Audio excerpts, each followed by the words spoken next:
Hi, everyone, and welcome. This is Diane Willock, Customer Success Coach with Supermums here in the U.S. And I'm joined again by Maria Stanford, another Customer Success Coach based in the U.K. And we want to welcome you to our live event today. And we're going to be talking about consultancy skills and when is the right time to learn consultancy skills. So, Maria, I don't know if you want to kind of jumpstart this conversation and talk about, why a person would want to add their consultancy skills to their skill set and when might be a good time to do that. Yeah, absolutely. So we did cover part of this, didn't we, Diane, on our last Q&A, because this was actually a question that come up. So we just kind of thought we would delve into that a little bit deeper today. And certainly, I think around consultancy skills, when is the right time? So the right time has to be for you to start off with, wherever that is on your journey. But also there are varying factors, I think, and you may actually, you may want to add value to your toolkit, so you might want to establish that and kind of have an additional bow. You might also be lacking those certain skills. So you might think, okay, I really like the sound of sort of business analysis, and kind of all the other things that come under that consultancy umbrella. So I think it does vary depending on where your journey is. And I think we covered this last week, whereas you might actually be an admin, and you might want to get those skills straight away to go into a role, or you might already be an admin or in another role, and consultancy might just you might think, oh, I like the look of this and I like the tools that they'll give me. So I don't think there's any hard or fast answer about, when's the best time. Aside from, if you look at this and you kind of think, okay, this is going to give me some really good skill sets, then it's a great opportunity to jump on it. Yeah, I think that's a good point. It's really a personal question that you have to answer for yourself. Do you have the time, and do you have the ability to maybe spend, getting those consultancy skills? Again, you don't have to be in a current role. Maybe you're just training as an admin and you're like, well, I want to be able to add more skill sets to my resume, my CV. So I think it would be a good idea for me to continue training and getting those consultancy skills. I know I've had this conversation with people recently talking about, what kind of role do you see yourself going into ultimately as a Salesforce professional? If you're looking to go into a role that might incorporate project management, business analysis, beyond your Salesforce admin role, it might be a good idea to train both, to start with your Salesforce admin training and go right into, consultancy skills training, so that, again, your CV, your resume is that much more, robust with those skills that are on there. You're definitely going to be somebody who's going to, stand out from other candidates if you can add on the other skill set. But then again, it's about your timing. What does that look like for you? When are you able to devote to that training? When are you able to, put aside the time to do that? And I think the other area that is, very beneficial and the right time to learn the consultancy skills might be that if you're sitting in an organization and you are the solo admin, right? You're the one that's in charge.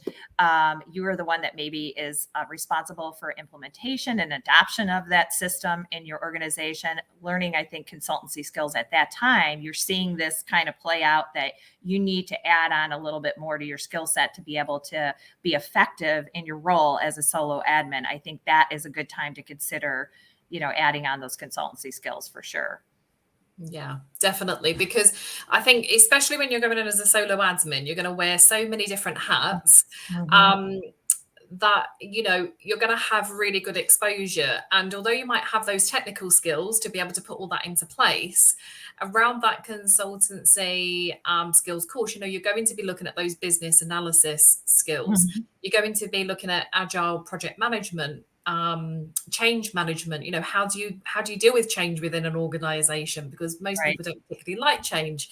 So communication, you may be kind of head down in that technical remit, but actually, how do you effectively communicate with end users and stakeholders? So certainly as a solo admin, I think we're seeing, aren't we, that actually when people go into those roles, there is that expectation that that will be covered off as part of Right. the sales admin role. Right.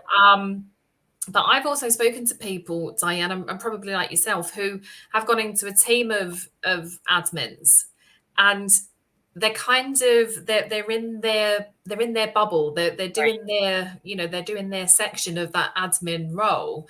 So for example, it might be dealing with daily cases, and they're not actually getting that exposure to other areas that perhaps the other Mhm. admins are getting. Right. Um, Right. so how do you then go for that next promotion, Mhm. or how do you then progress and get that exposure? Well, the consultancy skills course is really good for that, because it Right. allows you to kind of explore so that you can then take that next step, Yeah. Right. without having to have necessarily the hands-on experience that, Mhm.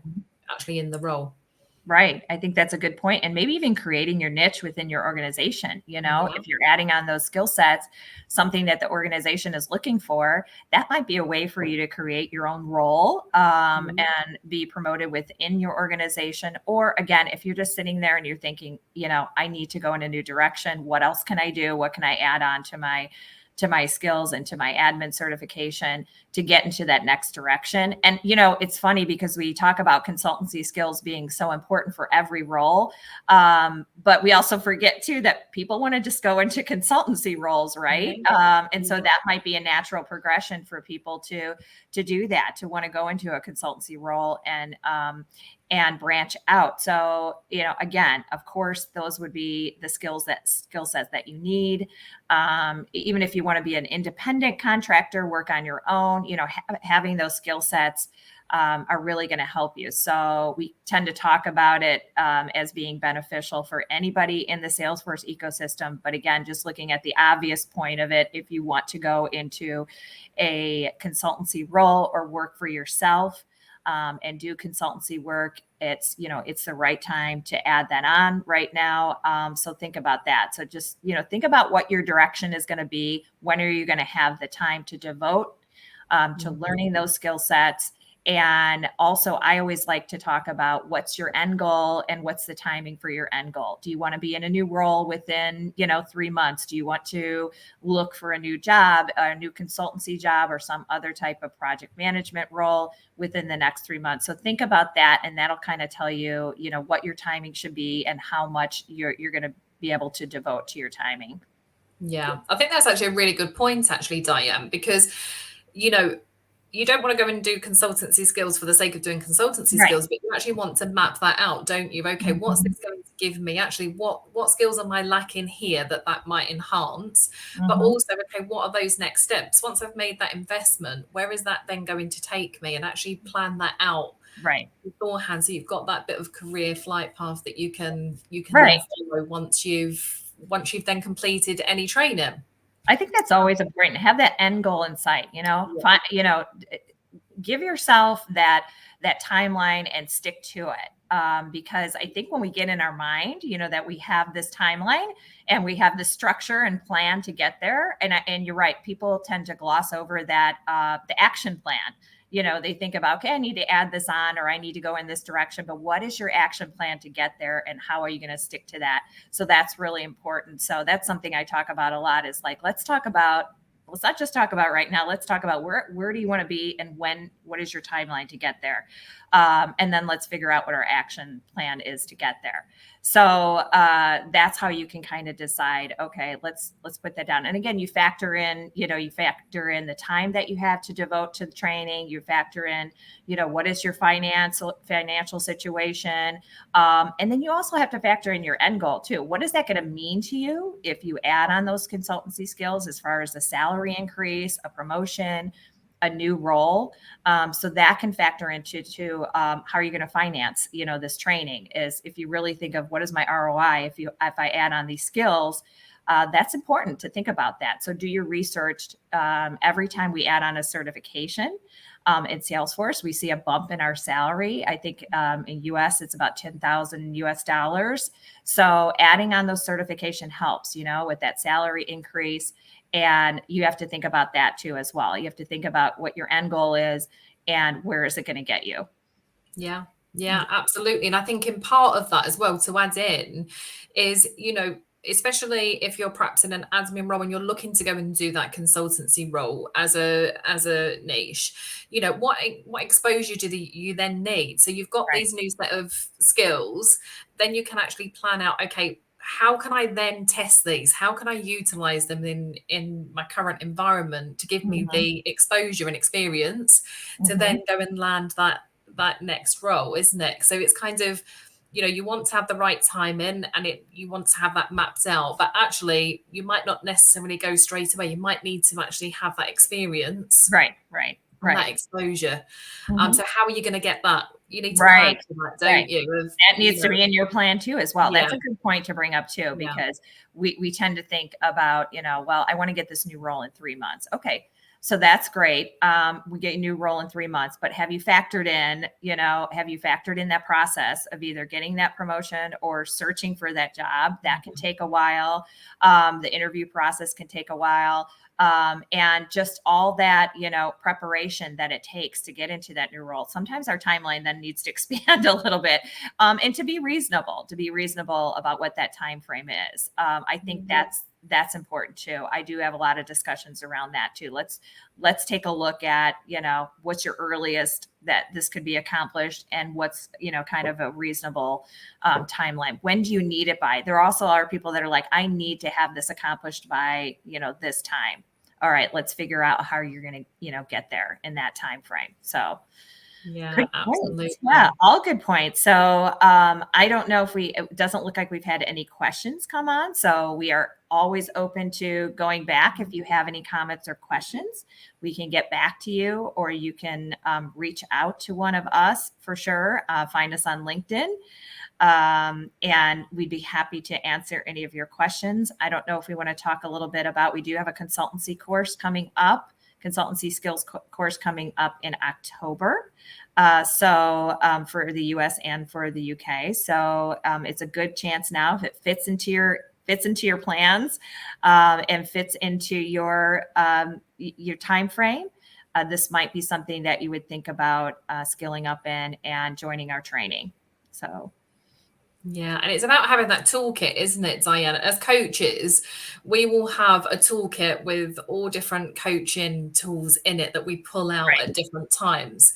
And that's the same with the consultancy skills, isn't it? It is about having some more tools in that kit to be able to right, utilize. So that's really what that course is going to give you, is those additional tools to be able to right, utilize. right. Yep. So great. All right. Brilliant. Yeah, good. So quiet Wednesday for us here, It but is that's a fine. quiet one, isn't it? It is quiet. I think everyone's, well, certainly here in the UK, kids are back at school. So, Yeah. it's kind of first week back. So I imagine that people are kind of just taking a moment A this week to breather. get back Yeah. into routine and that kind of stuff. So, Right. but yeah, we're open for questions. So if we can help at any stage, we're happy to chat. We do like to chat. So just reach out via LinkedIn, or we can drop some links actually in the chat here anyway. Yes, we will for sure do that. And we will be together again next week. Next Wednesday is a date. Definitely. So we love doing this, and we love talking to everyone out there. So we appreciate it. Again, please do drop us a line or a comment or a question, and we'd be happy to get back to you. So thanks so much for listening in, and we hope to hear from some of you soon for sure. Take care. All right. Take care. Bye-bye. Bye-bye. Bye-bye.